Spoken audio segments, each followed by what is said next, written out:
We're here to put a dent in the universe. Otherwise, why else even be here? Steve Jobs shared these words with us before he left us. And I think we can all agree that he made a pretty significant dent in the universe. Not only with this technology that he created that has dramatically changed the way that we interact with each other, but it's also pretty common knowledge that Steve was not always the easiest person to be around. So in that way, he left his dent imperfectly. And in that way, he shares that in common with all of us. It's hard to take a look at this picture and think that you could make a dent of any significance, a dent that would matter. This is a photo taken by the astronaut Scott Kelly, who just came home from spending 340 consecutive days on the International Space Station as part of an experiment to measure the impact of long-term space flight on the human body. And a cool part of this experiment is that the results were compared to that of his twin brother, Mark, who was back here on Earth. And I'm curious if these two guys growing up in Orange, New Jersey, which isn't too far from where I grew up, if they thought that growing up as twin brothers, that they would make this dent on our universe. We all have the power and potential to make a similar kind of dent. Even if you think you aren't right now in this very moment, you are, just with your mere presence on this planet. And you don't need to become a person of tremendous significance creating innovative technology or spending 340 days on an International Space Station to do it. You just get to do it just by being who you are. And I learned this from, for instance, I say this to you because so many people spend a significant amount of time, energy, and money trying to be or become something other than who they are. And you don't really need to. In fact, I would recommend you spend your time, energy, and money just becoming the best version of the person that you already are. Like my Uber driver, Gilbert, last week, I make it a point to always meet my Uber drivers and talk to them because I just think they're rad people.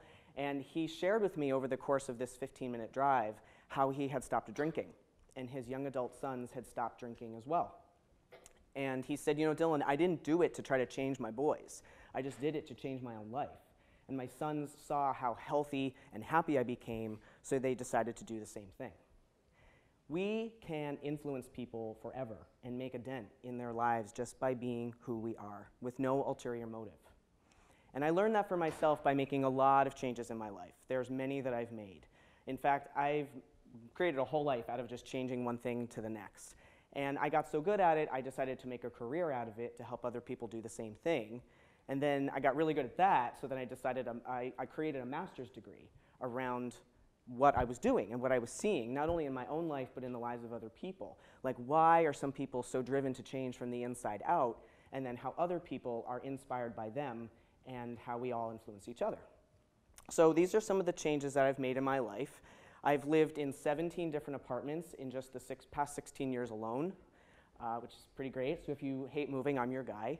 I've had many different jobs, starting with selling bagels when I was 16 to becoming an 8th grade social studies teacher, and now a self-made entrepreneur. I've changed the way that I wear clothes over the years. I've had piercings, and I've 10 tattoos, so there's been a lot of physical changes. And some other changes I've made are my relationship to the words depression and anxiety, of which I both experience.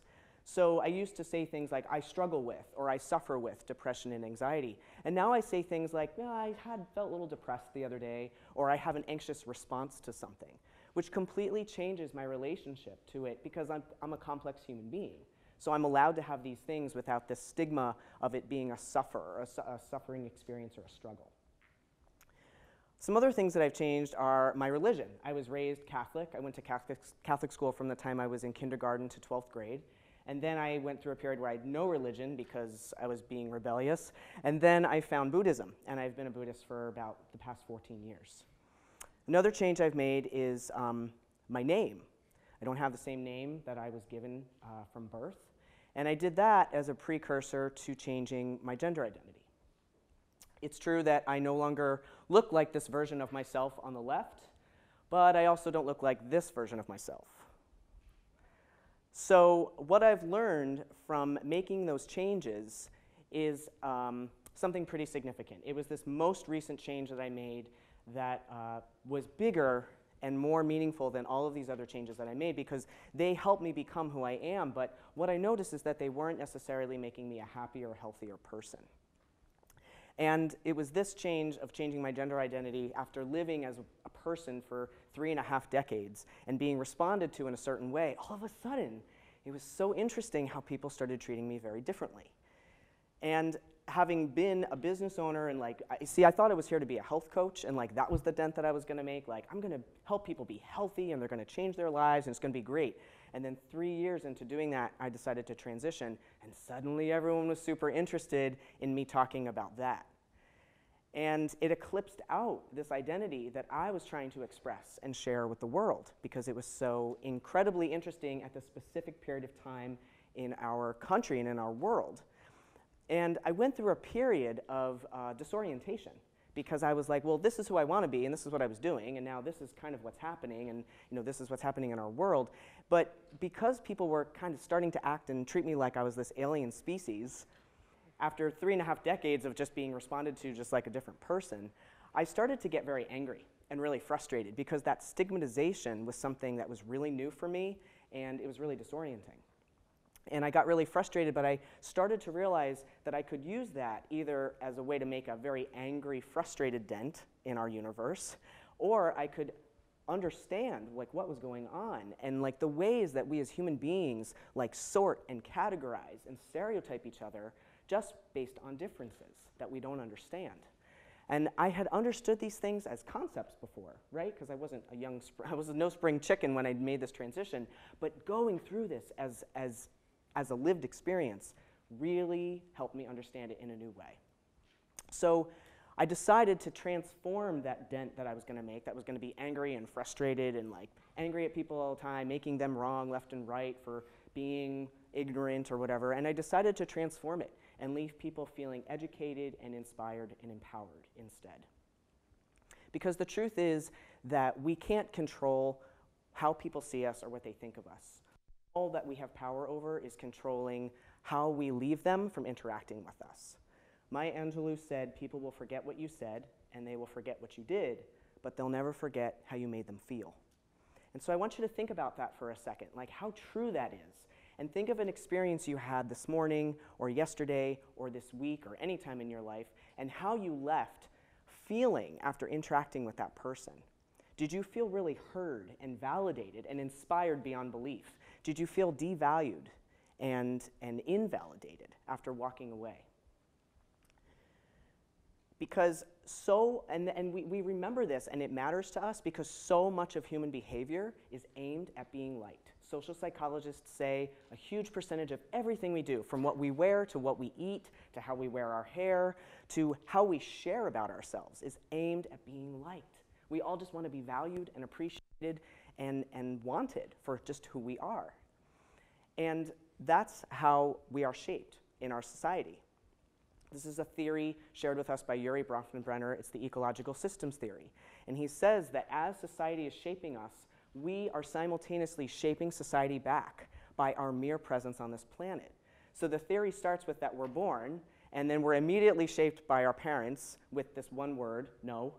And then we go to school and we're taught how to hold a fork, or how to hold a pencil and how to raise our hand to be called on, and then bigger ideas like how to get along on the playground, and then we go out into the world and we hang out and we interact with people in our larger town and our country and then the world. I mean, who here can't say that what's happening on this planet, even if you don't know somebody that's living in these countries, that you're not feeling the personal impact of what's happening to these other human beings, right?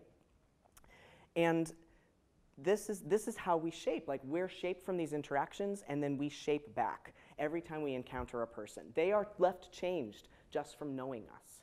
And we get to determine the size and the shape of the impact we make on that person by who we're being and how we make them feel.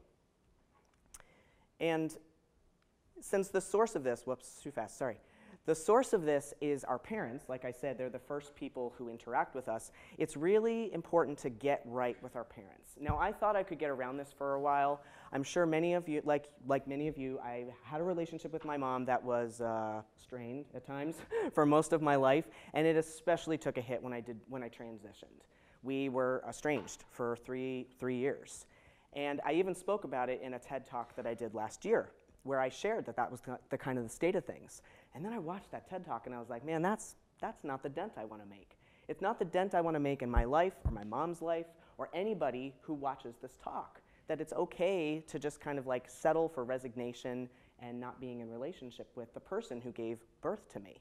Because the fact is my mom is really funny and she is really smart, and everything, or so much of who I am, is like due to my mom. So I'm really happy to say that after watching that talk and being disappointed in myself for saying that, I wasn't going to settle for that. And I did a lot of work to reconcile with my mom. And actually, I just got to talk to her yesterday and tell her that I was going to share this story. And I said, Mom, you know, you not being in my life was like missing like a limb. And she's like, for me, it was different. She said, for me, it was like missing a lung. I couldn't breathe without you in my life. And now we don't have to be like that because we're in each other's lives. So call your mom. And if you can't, write a letter. Meaning if your mom isn't available, still write a letter and express that. Or sit down with a friend and get out what you need to get out. You know, because we only get one. And we don't get to change that person. We don't really need to change that person. We can spend our whole lives struggling and suffering and wanting that person who gave us birth and gave us life to be different, or we can just completely embrace that person and just be grateful. And I went through the phase of struggling and being angry, and now to have her in my life, like, I just feel so blessed to be able to call her and to be able to talk to her and hear her voice, because it's so familiar, you know? And when we can do this with our parents, when we figure out how to do this, we can start to actually do it for everybody. And we do this by actually starting to do it for ourselves and really taking impeccably good care of ourselves. And I think that was one of the major things I learned from being a health coach, was that the better I felt physically, I really felt like I could do anything, including getting right with my mom, which for years had eluded me as a possibility. And when we can do this for ourselves, we really feel like we can, you know, give extra money to the person on the street, the homeless person, or the person who cuts us off in traffic. We can be like, just go ahead. It's, you know, it's more important where you're going. You know, like, we can find that forgiveness and that compassion because we don't need anything to be different other than the way it is. And if this is going to be easier with some people than others, because if you haven't noticed, people show up in all different kinds of ways, right? And some of them are going to be more of a challenge, and some of them are going to be easier to love. But that's the challenge that I want to present to you, to make a dent that matters.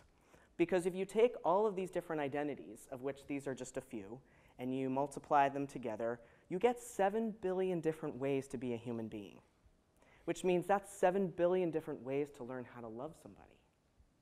And if you took that on and you accomplished that, imagine the dent that that would make.